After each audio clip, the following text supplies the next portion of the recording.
De retour sur Africa 24, le procès de l'ancien président ivoirien Laurent Gbagbo et de son ancien ministre de la Jeunesse se poursuit. Les deux hommes sont poursuivis par la CPI, notamment pour crimes contre l'humanité. Suivez avec nous en direct de l'AI cet événement. Le président, monsieur le témoin, pourriez-vous s'il vous plaît parler plus lentement?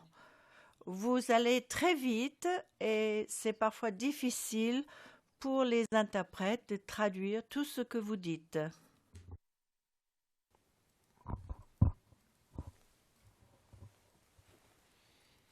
Yes, please. Allez-y. Alors, donc, vous êtes à Cocody-Saint-Jean et vous nous dites là que vous allez vers Adjamé. On est d'accord? Oui, d'accord. Bon, c'est ce que vous nous dites maintenant. Mais alors, je ne comprends pas tout à fait votre déclaration. Parce que dans votre déclaration, paragraphe 30, et je vous l'ai lu, ce petit extrait, vous disiez, je vous recite, on devait prendre un autre taxi pour aller au golf. Alors, est-ce qu'on est d'accord, monsieur, quand vous êtes à Cocody-Saint-Jean, Adjamé, c'est à gauche, et le golf, c'est à droite. C'est-à-dire, ce sont deux choses totalement opposées. Est-ce qu'on est d'accord là-dessus? Oui. Alors, je vous repose ma question. Pourquoi deviez-vous aller au golf?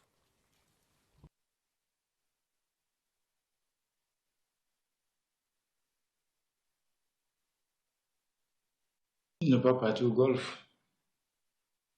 Je vais mieux la formuler. Je vais mieux la formuler, ma question. Vous ne vous inquiétez pas. Aux enquêteurs du bureau du procureur, vous avez dit on devait prendre un autre taxi pour aller au golf.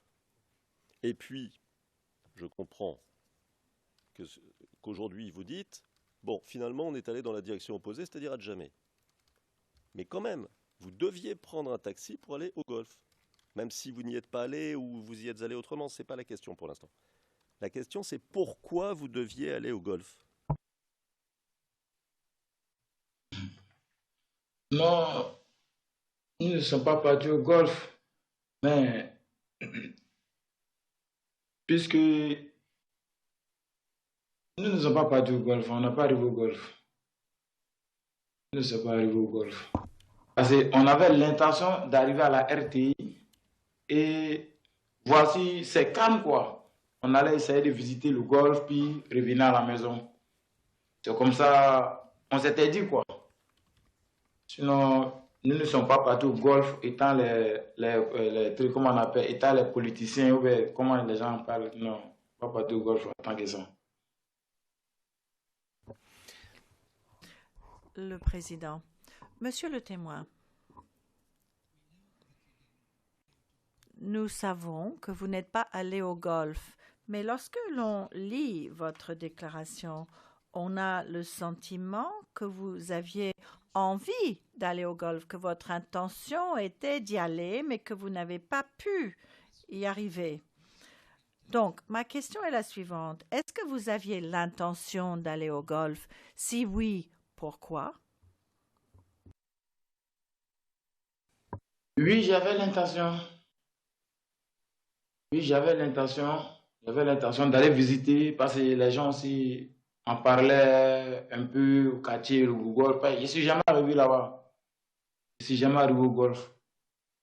Donc, je voulais profiter, visiter, voir comment ça est, en même temps, quoi. Puisqu'on n'avait rien à faire, on était assis au quartier, il n'y avait rien, il n'y avait pas de travail. Comme ça, nous sommes partis. On a mis l'idée de la RTI et le golf dans nos têtes. Mais pas en tant que c'est pro Ouattara, c'est pro Gbagbo, non. Ils ne font pas partie de ça.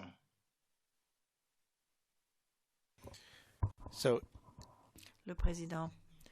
Donc, c'était par curiosité, si j'ai bien compris, que vous souhaitiez visiter ces endroits-là? Oui, c'était une manière d'aller visiter.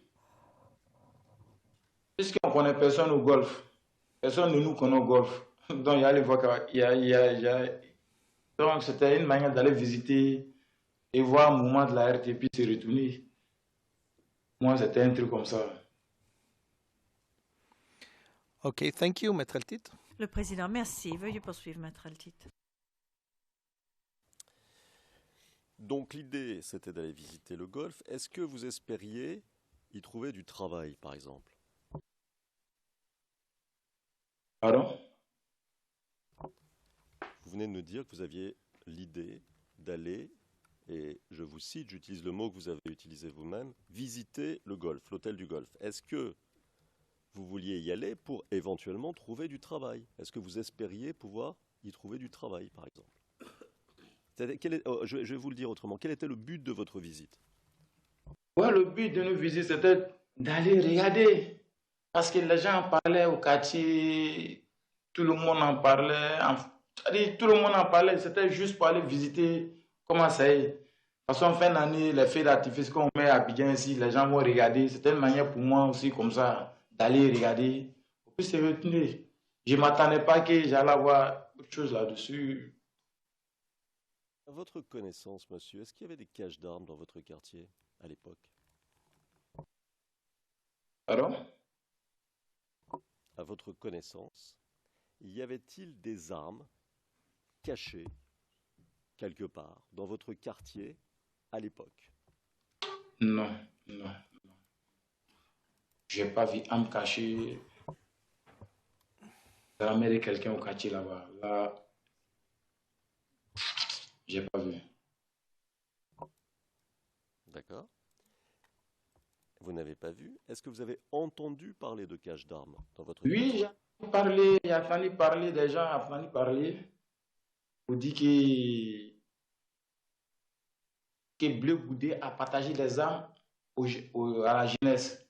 Mais seulement, je n'ai pas vu. D'accord. Pas vu. D'accord. D'accord. Alors on va revenir à votre récit. Donc vous êtes arrêté et vous expliquez aux enquêteurs du bureau du procureur que vos deux amis parviennent à fuir. C'est bien ça? Mhm. D'accord.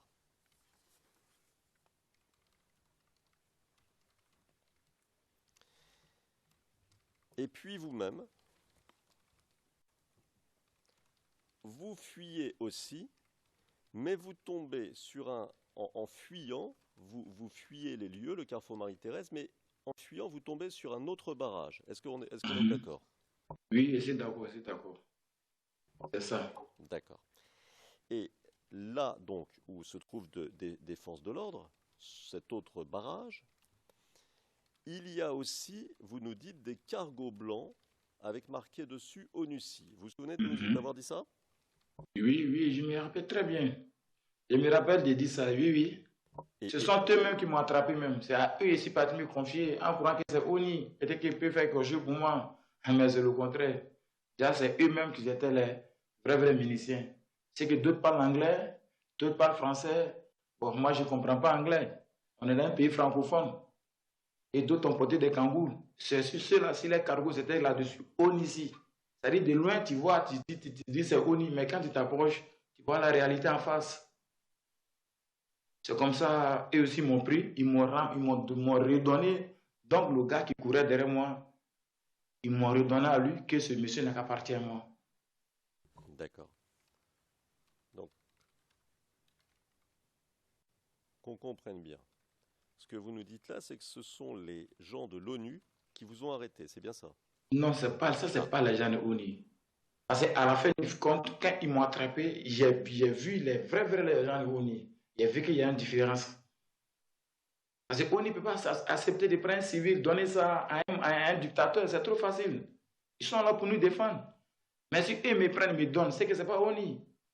Moi, c'est comme ça que j'ai pensé. Et puis, les encadrements, les manières d'habiller, c'est pas comme ça ONU s'habille. D'accord. Voilà. D'accord. Et vous nous dites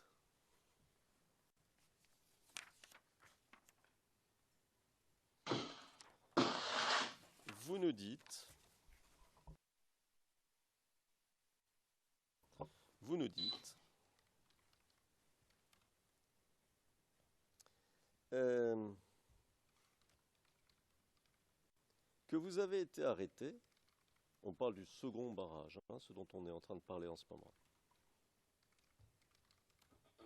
Parce qu'un policier qui vous demandait pourquoi vous couriez, vous aviez répondu que vous fuyiez d'autres policiers, c'est bien ça? Oui, oui, oui. Oui, exact. C'est ce que je les ai dit. Et ils m'ont dit, arrête-toi. Et il me s'est arrêté. Et le dernier qui courait derrière moi, et donc il est arrivé, il a dit au gars que, ah, Dieu merci, on l'a attrapé. Sur le champ, l'en bas de son âme, il a pris pour me taper sur ma bouche. Et j'ai un dent qui est sauté. D'accord. Alors, vous êtes en train de courir, un policier vous demande pourquoi vous courez.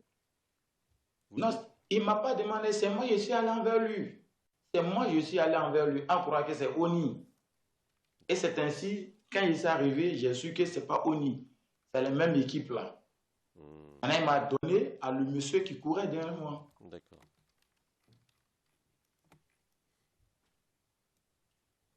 Mais vous êtes en train de fuir des policiers. Vous expliquez à un policier que vous fuyez d'autres policiers. Et ça, Oui, oui, oui, exact, exact. Et ça vous étonne que le policier vous arrête? Voilà. Et il me donne à un autre, à le dernier qui courait derrière moi. C'est ce qui m'a étonné, c'est ce qui a fait que je suis que c'est pas Oni. Parce que pour moi, quand j'allais me jeter sur eux, ils allaient faire un arrangement, peut-être sauver ma peau. Mais c'est le contraire. Eux-mêmes, là, j'ai trouvé qu'encore, ils étaient plus sévères par rapport aux personnes qui couraient derrière moi encore. Et eux, mais ils étaient très mal habillés. Ils sont habillés en noir. Seulement, tu vois les voitures, c'est même couleur blanc. Ils ont pris là-dessus ONU, les griffes des ONU, ils ont tout. Les carreaux. Mais quand tu t'approches, tu vois la réalité, tu sais que c'est pas ONU. Tu sais que c'est pas ONU. D'accord. Voilà. Et quand vous couriez, est-ce que vous portiez une arme?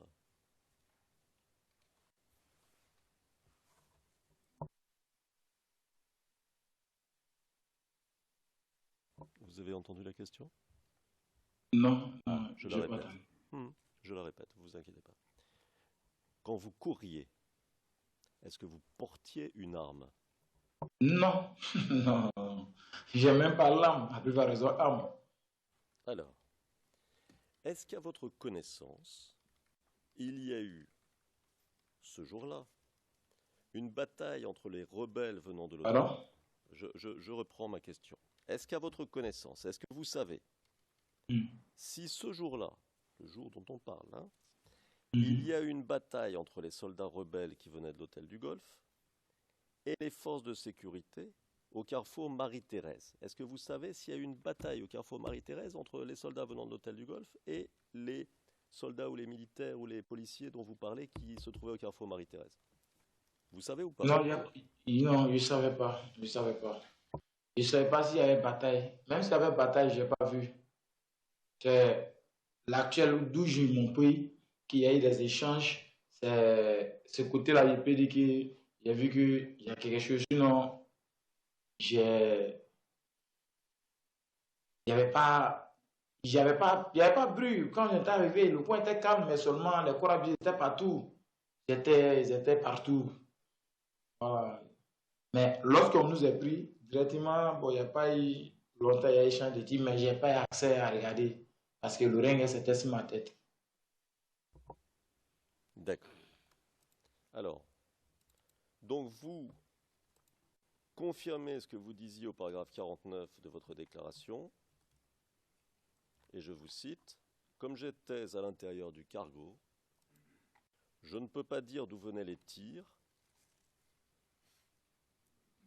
mais ce qui est sûr, c'est qu'on a tiré sur les corps habillés et qu'eux ont tiré à leur tour. » Fin de citation. Vous confirmez ça?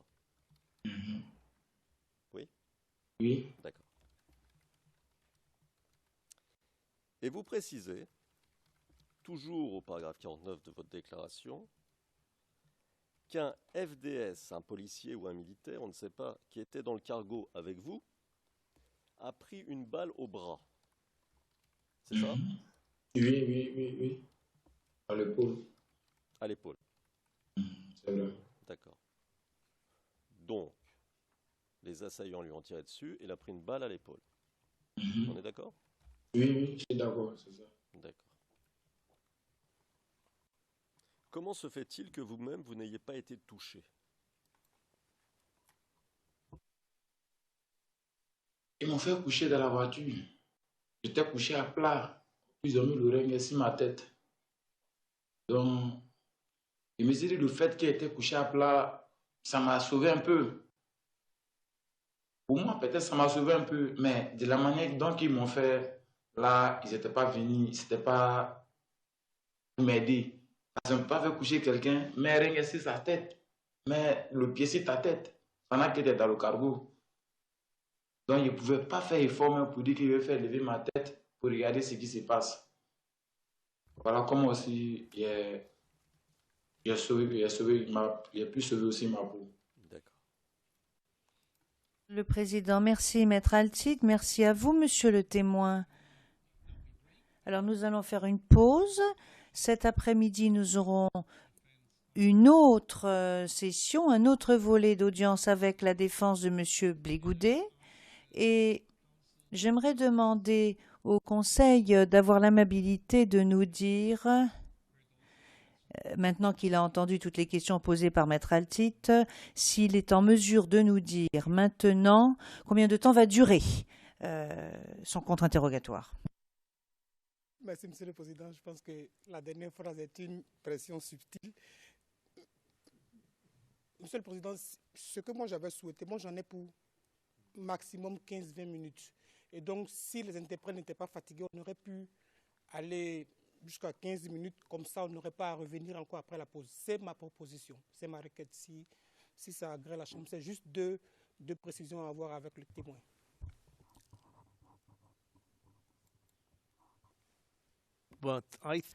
Le président, mais au vu de ce qui vient d'être dit, nous vous sommes reconnaissants. J'aimerais donc que nous allions après la pause, que nous terminions ce témoin, que nous commencions le nouveau témoin, qui est un autre témoin qui dépose en vertu de l'article de la règle 68. Et je pense que l'accusation finira probablement ses questions cet après-midi. Et ensuite, demain, la défense pourra commencer à poser des questions. Je pense que c'est la meilleure chose. Et en fait, comme je vous le dis, c'est la meilleure chose, parce que cela vient de moi. Donc, nous allons faire la pause et nous revenons à 14h30.